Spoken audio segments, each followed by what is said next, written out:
नमाज में दिल कैसे लगाया जाए? क्या आपको फर्ज नमाजों में पाबंदी करना मुश्किल लगता है? क्या आप नमाज पढ़ते हुए दुनिया में खो जाते हैं? क्या आप ऐसा महसूस करते हैं जैसे आप नमाजों से अपने रब के साथ वैसे नहीं जुड़ पाते जैसे जुड़ना चाहिए? क्या आप अपनी नमाज से मुतमईन नहीं होते? क्या आप दौरानी नमाज ये भूल जाते हैं आप किस रकात पे थे? पता है ऐसा कब होता है? ऐसा तब होता है जब हमारी नमाज में बरकत नहीं रहती। किसी काम में बरकत कब पैदा होती है? जब आप उस काम को वैसे ही करते हैं जैसे उसे करने का हक है। हम रोजमर्रा में जितने भी काम करते हैं उन सब का अपना अपना एक मुख्तलिफ तरीका है और अदब है। उसी तरह नमाज का भी अपना तरीका है और नमाज के भी अपने आदाब है। लेकिन जब हम उन तरीकों को फॉलो नहीं करते तो अल्लाह आपकी नमाजों से बरकत उठा लेता है। फिर नमाज पढ़कर भी ऐसा लगता है जैसे नमाज न पढ़ी हो। नमाज पढ़ते तो सभी लोग हैं, लेकिन उनकी नमाज जो अदब के साथ पढ़ती है और उन नमाज जो अदब नहीं करती बहुत मुख्तलिफ होती है। सो आज हम नमाज का अदब करना सीखेंगे। वक्त पर नमाज पढ़ना।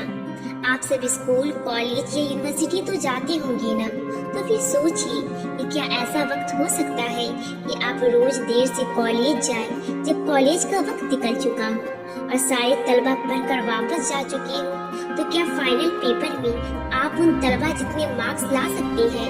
कभी भी नहीं। और इसी तरह आपको पढ़ाई में भी मजा नहीं आएगा, क्योंकि आखिर में आप पर सबसे ज्यादा बर्डन होगा जब पेपर सर पर होंगे और आपको आता भी कुछ नहीं होगा। फिर न तो आप जल्दी जल्दी में सही तरीके से पढ़ सकेंगे और न ही आपके मार्क्स अच्छे आएंगे। फिर ये शिकवा करना तो ठीक नहीं हुआ ना, मेरे सबसे कम मार्क्स क्यों आए हैं? अब देखिए, आप में और उन बच्चों में जो पाबंदी से लेक्चर लेते थे और सुबह सवेरे अपनी नींद कुर्बान करके वक्त पर कॉलेज आती थी, क्या फर्क है? रवैये का फर्क है, एटीट्यूड का फर्क है। उनके रवैयों में एक डिसिप्लिन है, अदब है, जबकि आपका रवैया गैर संजीदा है और बचकाना है। तभी तो वो बच्चे आपसे आगे निकल जाते हैं और आप वहीं के वहीं खड़े रह जाते हैं। बिल्कुल उसी तरह नमाज तो सभी पढ़ते हैं, लेकिन रवैये में फर्क होता है। कोई अजान सुनते ही सारे काम छोड़कर जानेमाज पर खड़ा हो जाता है और कोई दुनिया के कामों में इतना मगन रहता है कि नमाज या तो आखिरी वक्त में पढ़ता है या कज़ा करके पढ़ता है। तो फिर आप खुद बताइए, उस इंसान की नमाज में जो अल्लाह को अव्वल रखता है और उस इंसान की नमाज में जो दुनिया को अव्वल रखता है, फर्क नहीं होगा? तो अब जब आप वक्त पर नमाज नहीं पढ़ेंगे तो वक्त गुजरने के बाद ही पढ़ेंगे, और जब वक्त गुजरने के बाद पढ़ेंगे तो जल्दी जल्दी में पढ़ेंगे कि अगली नमाज का वक्त न हो जाए। और ऐसे न तो आपको नमाज पढ़कर सुकून मिलेगा और न ही आपका दिल नमाज में लगेगा। जिस काम में डिसिप्लिन ही नहीं होगा तो कैसे आप तवक्का रख सकते हैं कि आपको उस काम से फायदा पहुंचेगा? नबी सल्लल्लाहु अलैहि वसल्लम ने फरमाया कि अल्लाह की बारगाह में सबसे महबूब अमल वक्त पर नमाज पढ़ना है। हम सब चाहते हैं कि अल्लाह फौरन सारी दुनिया से पहले हमारी दुआ सुने और हमारी दुआएं कबूल कर ले। लेकिन क्या हमने कभी दुनिया से पहले अल्लाह की सुनी है?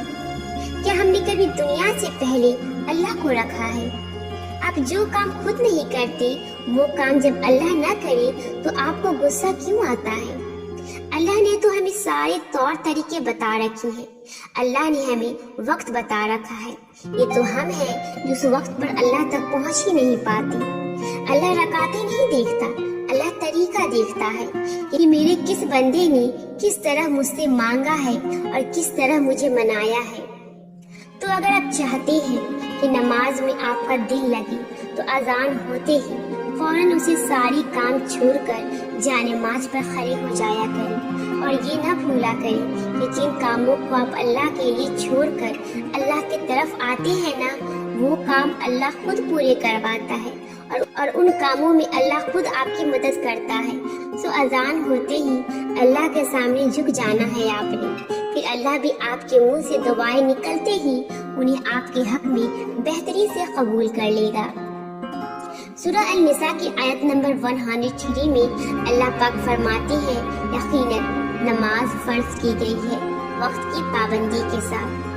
کوئی تو مصلحت ہوگی جو اللہ نے اور ہمارے نبی صلی اللہ علیہ وسلم نے ہمیں نماز وقت پر پڑھنے کا حکم دیا ہے۔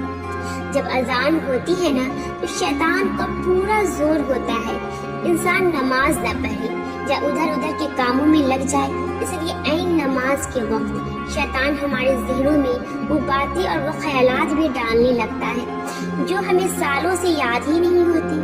تو شیطان ہی نماز کے اول وقت میں ہمارا دھیان نماز سے ہٹاتا ہے، اور پھر جب ہم نماز کا اول حصہ مس کر دیتے ہیں نا تو آخری حصے میں پھر تیزی سے نماز پڑھتے ہیں، اور جب ہم تیزی سے نماز پڑھتے ہیں تب اکثر یہ بھی بھول جاتے ہیں کس رکعت پر تھے، اور نہ ہی ہم وہ سکون حاصل کر پاتے ہیں جس کے لیے نماز بنائی گئی۔ ہم جب نماز کو ٹالتے رہتے ہیں تب ہم اصل میں شیطان کا کام آسان کر رہے ہوتے ہیں، اور یوں شیطان ہم پر مکمل حاوی ہو جاتا ہے۔